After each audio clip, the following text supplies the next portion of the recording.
Activities भी जो हमारे हैं वो टीम ओटीएस का पार्ट है।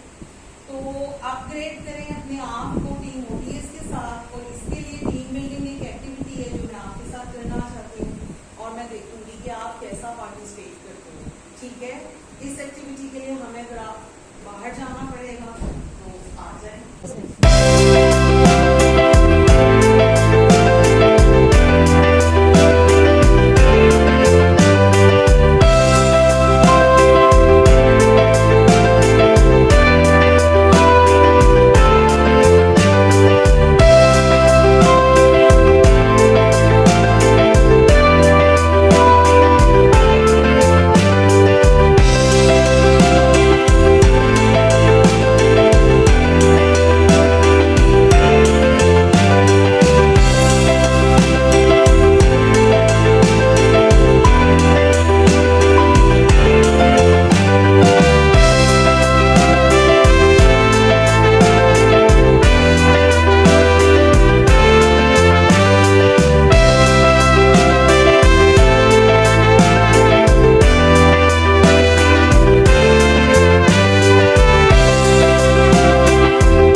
ठीक है, यही हमने इस एक्टिविटी से सीखा कि अगर हमने इकट्ठा इक्वल प्रेशर देके हम एक छोटे एक जितने पेस लेके हम चलते जाएंगे तो वो सक्सेसफुल रहेंगे। और अगर हम हमारा कहीं पे भी ये बैलेंस खत्म होगा तो ये पार्टिसिपेशन बहुत जरूरी है।